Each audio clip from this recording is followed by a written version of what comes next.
Bonjour et bienvenue pour un nouveau podcast. Croyez-vous aux petits hommes verts? Avez-vous déjà vu des ovnis? Ce soir, nous recevons un invité très spécial que vous connaissez bien et qui va partager avec nous son expérience. Un témoignage qui nous permet de se poser certaines questions sur l'humanité. Paul Auchon. Paul Auchon, bonjour. Et je te remercie par avance pour ton courage de témoigner aujourd'hui. Peux-tu te présenter à nos auditeurs qui ne te connaissent pas? Donc moi c'est Paul Auchon, cuisinier de la radio. J'habite à Ragnagna-les-Trois-Feuilles, dans le sud, pas loin d'Avignon, et j'ai 38 ans. Très bien. Alors que s'est-il passé en cette nuit du 18 juillet 2015? Je revenais d'une réunion des alcooliques non anonymes, dont je présidais la réunion comme à mon habitude.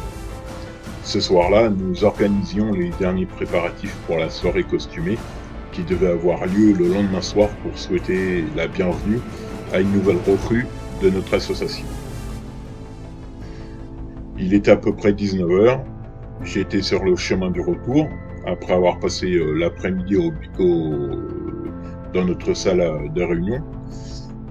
Donc j'étais au volant de ma Twingo Sport, quand soudain, en levant les yeux, j'ai vu une sorte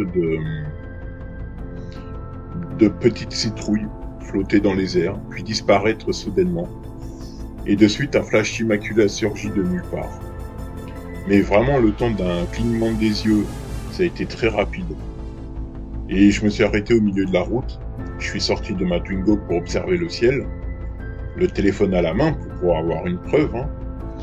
Et ben, tu vas pas me croire, un deuxième objet volant stationné dans le ciel. Ouais. Comme s'il surveillait. C'était sphérique, comme un rond, tu vois. Très blanc, qui brillait. Et au moment où j'observais ça, j'ai eu comme une sensation de légèreté. Et comme si la route tanguait. Bon, au bout de 10 minutes, je suis rentré dans ma Twingo parce que ça commençait à m'emmerder. Bref, j'étais plus très loin de ma maison, mais j'ai eu l'impression que le temps était interminable. La route tanguait de plus en plus. Bref, arrivé chez moi, j'ai mon chat qui m'accueille comme d'habitude. Alors, petite parenthèse à propos de mon chat, c'est un chat que j'ai acheté dans une animalerie car il était en promo, vu que ce chat était incomplet. Il lui manque un œil, une oreille, il a plus de queue, puis il est con. Retenez bien, parce que c'est important. Donc mon chat m'accueille, et là, chose improbable, mon chat était complet. Il avait ses 2 yeux et tout le bordel. Et tu ne t'es pas dit que c'était peut-être un autre chat, non? Je suis pas con, Il était noir comme le mien, donc forcément c'était le mien. T'es con, Ouais, vas-y, reprends. Donc, vu que j'avais déjà une photo de l'ancienne version de mon chat, je me suis dit, Polo, sois pas con, prends une photo. Comme ça sera une preuve que les Martiens étaient bien là. Bref, je donne à manger à mon chat, je m'installe devant la télé, puis au bout de 5 minutes, je l'allume, parce que c'est moins chiant que de regarder une télé éteinte. Donc je l'allume, et il y avait même le film là sur Canal+, La maîtresse du donjon. Mais depuis l'histoire du Flash, j'avais l'impression d'être plus moi-même. Par exemple, j'avais du mal à allumer ma cigarette aux herbes bio. J'ai dû m'y prendre à plusieurs reprises, comme si je n'avais plus de force dans mes mains. Physiquement, je me sentais léger, et toujours cette sensation de tangage. Mais bon, j'ai fini par m'assoupir. De nouveau, 2 grosses lumières me réveillèrent, et apparut en face de moi 3 créatures qui ont apparu devant les lumières. J'ai essayé de me lever, mais je ne sais pas pourquoi je ne pouvais plus me lever, comme si ces créatures avaient pris toute ma force. La première créature était assez grande, très poilue, avec des crocs comme Chewbacca.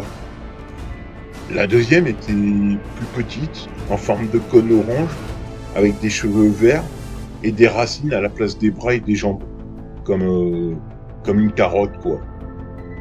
Et le troisième était le plus grand des 3, tout vert, chauve, avec des grands yeux noirs en amande, de longs doigts qui vibraient et tournaient sur eux-mêmes, et il avait une cape.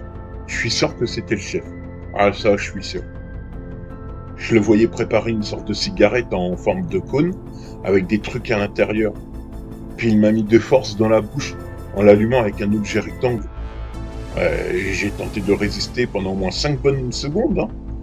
Puis j'ai abandonné et j'ai tiré dessus 3 ou 4 fois. Puis je les ai entendus rire et je me suis évanoui à moitié parce que je sentais qu'on me tirait. Par les pieds, hein, je précise. Puis j'ai perdu connaissance.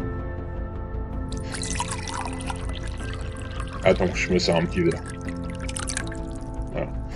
Au bout d'un moment, je me suis réveillé à cause d'une légère douleur dans...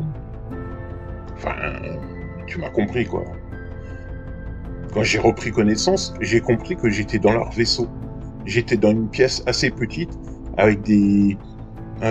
comme des vieilles pierres aux parois de la pièce. Il y avait une table en bois, avec beaucoup d'objets de torture. J'ai essayé de m'échapper, mais j'étais attaché aux chevilles et aux poignets, sur une sorte de croix. Bon, à ce moment-là, je me suis dit, Polo, t'es dans la merde. La porte qui était devant moi s'est ouverte, laissant passer un jet de lumière rouge, et est apparu le chef, la créature avec sa cape. Il avait dans ses mains un cône de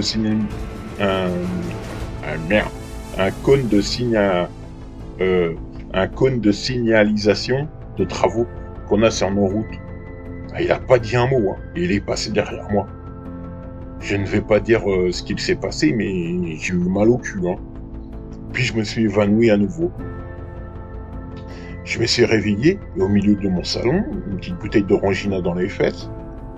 Il était 10h du mat. Bien entendu, j'ai pas osé d'en parler à la gendarmerie de mon village, hein, car je sais qu'on m'aurait pas cru.